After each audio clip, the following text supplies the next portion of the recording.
Silencio. Estamos entrando al bosque oscuro a punto de cruzar la espesa niebla y las más filosas ramas, donde habitan seres místicos y una pizca de peligro. Bienvenidos sean a este podcast. Mi nombre es Anet Cristina del grado 10B y hoy abriremos las páginas del libro del lenguaje de las espinas, escrito por Leigh Bardugo, una escritora nacida en Jerusalén, aunque creció en Los Ángeles, Estados Unidos, que estudió en la Universidad de Yale.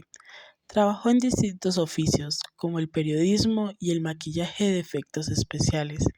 Tal vez esta sea la razón por la cual sus historias están llenas de detalles visuales y entornos oscuros. Es conocida por ser la creadora del Grishaverso y por sus obras como La sombra y hueso, Seis cuervos y El lenguaje de las espinas. Sus historias nos recuerdan que no siempre se busca un héroe, sino la verdad. El lenguaje de las espinas es una colección de cuentos que combina la fantasía oscura con la moral de antiguos relatos. Cuenta con 6 cuentos, pero voy a resumir los 3 primeros del libro. Primer cuento: Ayama y el bosque de las espinas. Al inicio del cuento se encuentra un paralelismo: el nacimiento del segundo hijo del rey y la reina, y en el mismo verano nace la segunda hija de una familia pobre. El segundo hijo sale con características de lobo, mientras que Kima era lo opuesto, una bella dama dulce que encantaba a cualquiera por su belleza. Ese monstruoso lobo es encerrado en un laberinto complejo. Toda su vida no se le trata como un hijo, sino como una bestia, una abominación. Luego aparece Ayama, la hermana mayor de Kima. No era tan bella, no portaba un cuerpo tan esbelto ni una cara tan bonita. Sus padres estaban avergonzados de ella. La obligaron a callarse y hacer los aseos de la casa. Una mañana suena un aullido. La bestia había escapado del laberinto. El pueblo se sumerge en un gran terror. No salían de sus casas y sus ganados eran devorados. El rey reunió tropas para la caza de la bestia, pero fue imposible, ya que cada uno que pertenecía a la tropa murió. El rey ya no sabía qué hacer. Nadie se atrevía a ir al bosque y enfrentar al lobo, y propone de que aquel que pudiera hablar con él ganaría una suma de dinero muy importante. Los padres de Yama y su abuela Masil deciden que Ayama debería ir al bosque. Al día siguiente, Ayama cruza el valle y llega al bosque. Se encuentra un lago y se dispone a tomar agua de él, hasta que ve a un gigante bestia que reclama. Luego le propone que si le contaba un cuento que no la aburriera, dejaría en paz a los pueblerinos. Ayama le cuenta un relato de un hombre que no podía comer sin parar y parecía no tener solución. El cuento al final no le aburre al lobo y la deja irse y cumplir su palabra. Ahora Yama vive de una recompensa, entre lujos, pero parecía falso, porque seguía siendo la esclava de la familia. Al pasar los días, un campo de yurda estaban destruidos. Se le culpaba al lobo. Convencen a Yama de volver al bosque, pero una parte de ella sí quería volver. No se sentía a gusto en su casa, retornaba al mismo camino por el cual ya conocía. Y otra vez se encuentra con el lobo, y se repite la misma acción, de contarle otro cuento. Ahora se trataba de 2 niños desobedientes y un espíritu que los venía a atormentar. El lobo la deja en paz y promete no tocar más los campos. Ayama se detiene a pensar en quedarse un poco más dentro del bosque, pero decide volver al pueblo. Ayama vuelve al castillo. El rey le dice que debe coger el cuchillo de hueso que le entregaría y sacarle el corazón al lobo y dárselo. Y como recompensa le rendirían homenaje y ya no le faltaría nada más. Ayama acepta, pero si ella no regresaba, su hermana Kima debería casarse con el príncipe.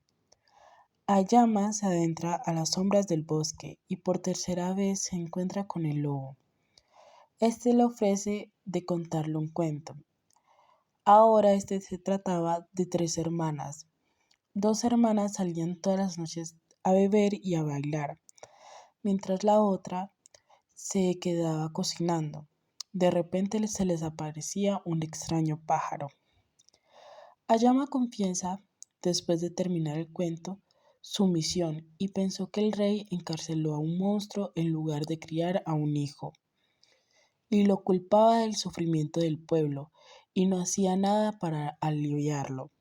La bestia permitió que Ayama le atara las patas delanteras y caminaran hasta el pueblo, hasta llegar al castillo. El rey ve cómo llega la bestia e insulta a Ayama, y ella solo replica las injusticias del rey, como destrozar ganados y campos para que los pueblerinos tuvieran miedo de un monstruo falso, o soltar a propósito al lobo y mandarlo a matar. El pueblo, al escuchar esto, pedían la cabeza del rey, pero Ayama lo manda a encerrar en el laberinto que él mismo construyó. Ayama y el lobo se desposaron bajo una luna de sangre, y Kima se casó con el príncipe. Y acaba la historia con un rey resentido y gritando venganza para aquella chica que lo encerró. Segundo cuento. El zorro demasiado astuto.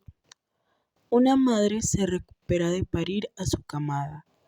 Ella contempla a sus zorrillos y piensa en lo difícil de alimentar a tantas crías. Después del parto tenía mucha hambre y decidió comerse a dos de los más pequeños. Pero abajo de estos cachorros había un canijo de pelaje ralo y ojos amarillos, y su madre lo condena a vivir una vida miserable. Lo desprecia por su aspecto hasta que el pequeño replica y le dice que no se lo coma. Al final no se lo come. Pasa un año y el zorro ni siquiera le habían puesto un nombre, y a modo de broma los animales lo llamaron Coja, que significa lindo. Cuando alcanzó la madurez, un grupo de sabuesos lo acorralaron, y Coja exclamó: «Soy un zorro mágico», y el mayor de los sabuesos se burla de él. Pero Coja les dice: «Me has vencido, pero una maldición me obliga a conceder un deseo antes de morir. Solo puedo conceder uno». Los sabuesos empezaron a discutir y Coja aprovechó y se escabulló. Aunque el zorro era muy astuto, no siempre tenía suerte. Un día quedó atrapado pisando una trampa, hasta que oyó al oso Iván Gostov, un animal muy escandaloso y grosero, y Coja lo llamó para que lo ayudara. El oso le dice: «Yo te ayudaré, y esta noche te cenaré». Coja pensó y habló con las pulgas, y acordaron de que si ellas atacaban al oso, ellas vivirían en un año su pelaje. Entonces las pulgas lo ayudaron a escaparse. Lula, el ruiseñor, venía a visitar a Coja y se burlaba de sus costras. El zorro va a la cueva del oso Iván y le lleva un pollo y una botella de caps.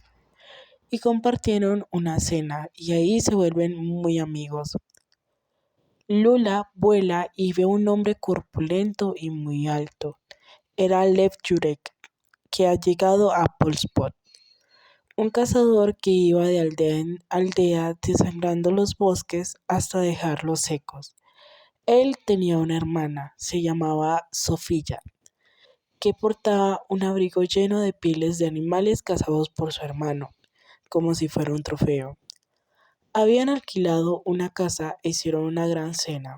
El cazador había prosperado económicamente. Coja va a mirar la casa de Yurek y ahí encuentra a su gran amigo Iván Gostov convertido en una alfombra. Y Coja se preguntaba cómo lo habían matado sin que nadie se diera cuenta. Sofía iba a una casa hogar de viejas viudas y en su trineo vio un pequeño claro y se detuvo. Se sentó en un tronco de árbol y se puso a llorar. El zorro estaba cerca y dudó en acercarse.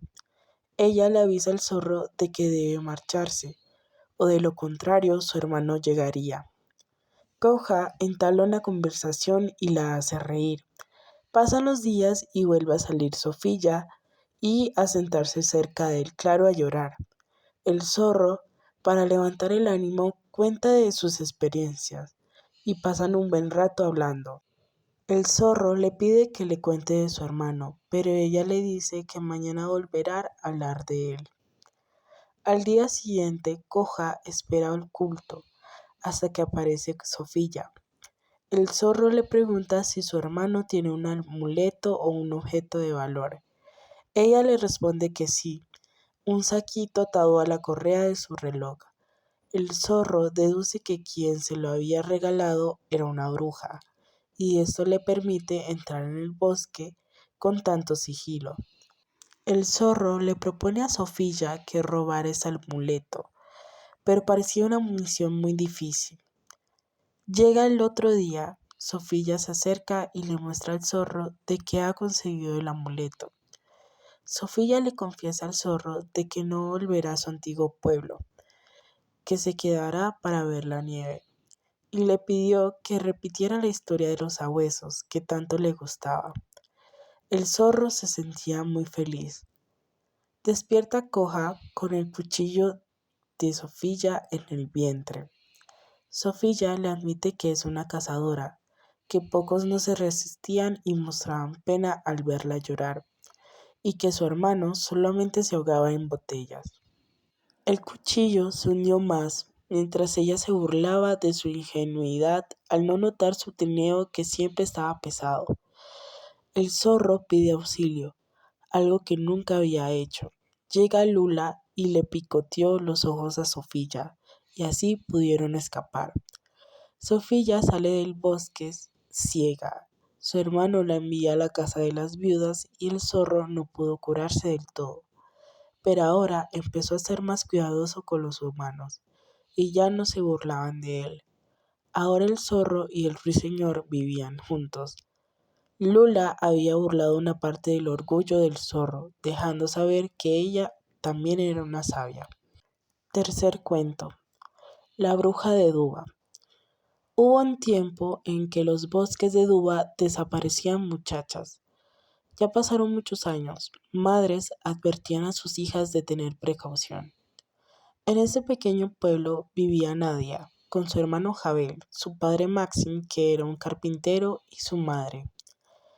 El padre era experto en hacer trabajos de carpintería, pero llegaron tiempos de hambruna y tuvo que vender sus caballos y trineo. También utilizaban las maderas de sus muebles para la leña.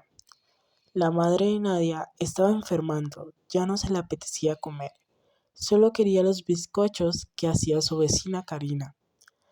Dejó de comer y en el primer día de invierno la madre de Nadia murió. 2 días después del fallecimiento de la madre, desapareció una chica, Lara de Níquel. Antes ya había desaparecido Shura. El miedo llegó al pueblo. Hace mucho que no desaparecían chicas. Los padres rezaban, los hombres culpaban a los osos y a los lobos, y organizaron casas y consideraron en quemar partes del bosque. Algunos se preguntaban si las chicas se adentraban al bosque por el hambre. Del viento llegaban olores imposibles, empanadas o vodka de cereza. Sentadas en el porche de Baba Olaya, las ancianas murmuraban Kitka, que eran espíritus malignos del bosque sedientos de sangre y vengativos. Cuando Maxine oyó a las ancianas susurrando, dijo que era un animal desquiciado de hambre. Se fue con sus amigos al bosque, pero no encontraron nada. Una costumbre de Maxim es hacer muñecas y dejarlas encima de un estante y tenerlas de colección.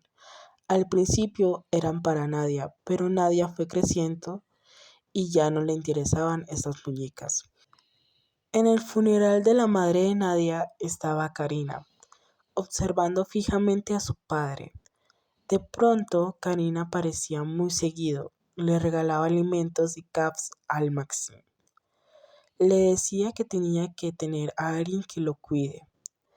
A Maxim le parecía una buena mujer. Jabel iba a hacer servicio militar. Maxine y Karina se casaron e hicieron una celebración un poco pobre. Bebían y bailaban, y estaba Lukin, que fue titulada como la reina del deshielo, bailando con Anto Kosar. Karina habla con Nadia, le dice a Nadia que vaya con su hermano, ya que si se quedaba era una boca más por la cual alimentar, pero ella no acepta. Al día siguiente, Lukin desapareció, recordando al pueblo el temor que aún habita, y también seguía a Jabel a su servicio militar. Nadia, cada vez que pasaban los días, notaba a su padre un poco extraño. La ignoraba y se distanciaba más, y cada vez que le mostraba afecto, llegaba Karina a alejarlo. Una tarde, Karina manda a Nadia al bosque a ver si un animal cayó en las trampas, y había una liebre. Lo coge y Karina se lo arrebata. Nadia se acuesta sin comer, y Karina la encierra en el cuarto. Llega Maxine y empieza a tener relaciones sexuales mientras Nadia escuchaba todo esto. Al día siguiente, otra vez Nadia es obligada a ir al bosque, pero esta se pierde y empieza a correr porque pensaba que alguien la seguía. Llegó a una cabaña que estaba habitada. Entra y se encierra hasta que ve a un pequeño oso llamado Blackjack y a una anciana haciendo una gran comida. La anciana se llamaba Magda. La invitó a comer y le dio posada. Pasaban los días y Nadia se quedaba ayudando a los quehaceres de la casa de Magda. Tiene comida y calor, pero Nadia quería volver a su casa, pero no sabía cómo. Pasó ahí el invierno, aprendiendo de Magda, y descubre que ella es una bruja. Muchas personas llegaban a pedirles trabajos. Ella los hacía, y su recompensa era comida, leña, dinero, entre otras. Una mujer llega donde Magda pidiendo un bebé. Según la historia, ella perdió el bebé y ahora le pide a Magda un bebé. Magda construye a un bebé de jengibre y se lo da. Nadie está en desacuerdo con esto, que está jugando con los sentimientos de la persona. Pero esto es lo que pidió exactamente la visitante. Nadia le dice a Magda que quiere volver con su padre, que quiere que éste se libere de Karina. Quiere que Duba sea un lugar seguro y volver a casa. Magda le asegura que si quiere puede quedarse con ella. Nadia pone un cuchillo de carnicero encima del mesón de la cocina. Este cuchillo permanece ahí 2 días. Luego Nadia extiende su mano y Magda le corta 2 dedos. Luego Nadia se desmaya. Cuando se recuperó, trabajaron e hicieron una muchacha de jengibre. La metieron en el horno y desprendía un olor maravilloso. La figura de jengibre se enfrió y finalmente la vistieron de ropa y botas de Nadia. Luego Magda saca un frasco y coge un ojo de aquel ciervo ciego que siempre las visitaba. Se lo pone en la lengua y le dice que no lo puede tragar ni vomitar. Ahora Nadia se convierte en un pájaro. Nadia se eleva y sale de la cabaña, dirigiendo a la figura de jengibre. Llegan a su casa y la muchacha de jengibre entra a la casa. Ahí la reciben Maxine y Karima. Maxine la abraza y llora. Está muy inquieto. La tosiga con preguntas, pero la muchacha no habla. Karina acaricia a la muchacha y Nadia estaba esperando a que Karina se convirtiera en Kika. Pero cogió su abrigo, se puso guantes y bufandas y salió con una excusa de la casa. El plan era de que Karina tocara a la muchacha de jengibre y así sus manos se iban a convertir en raíces de árboles. Karina sale y nota al pájaro que la sigue. Le tira una piedra ahuyentando al pájaro. Nadia se devuelve a su casa y desde la ventana ve a su padre con la muchacha de jengibre. La mano de Maxine se desliza por debajo de la falda de la muchacha. Se acercaba más a su hija. La muchacha permanecía en silencio. Maxine abre su boca para besarla e hincó sus dientes en el hombro de su hija. Nadia observó a su padre cómo consumía a la muchacha de jengibre mordisco a mordisco. Maxine se quedó en el suelo después de haber terminado de comerla. Al día siguiente, encontraron al padre de Nadia con las entrañas reventadas y hediondas. Levantaron los tablones ensangrentados del suelo y descubrieron objetos pertenecientes a las chicas desaparecidas.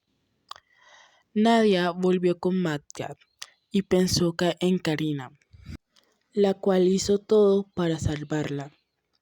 Ella sabía perfectamente que Maxine era el asesino y estaba buscando entre las juntas perfectas de madera que hacía el carpintero.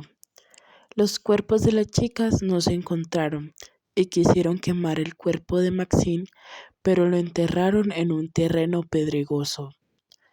No se sabe dónde está Karina, ni a dónde fue. Ahora Nadia aprendió de brujería y se atreve a hacer cosas que ni Matka se atrevería. El lenguaje de las espinas no nos da cuentos de hadas para dormir, sino historias oscuras para despertar. La bruja de Dúa no está en un caldero, sino en la mesa familiar. El monstruo no es la bestia, sino la sociedad que lo margina. Y la heroína no es la más bella, sino la que tiene la voz más fuerte. La trilogía es una poderosa invitación a cuestionar a quién tememos realmente y lo que es más importante, a contar nuestras propias historias, libres de las cadenas del folclore y las expectativas. Una lectura obligada para entender que, en el Grishaverso y quizás en nuestro mundo, las verdades más duras son las que nos salvan. Muchas gracias.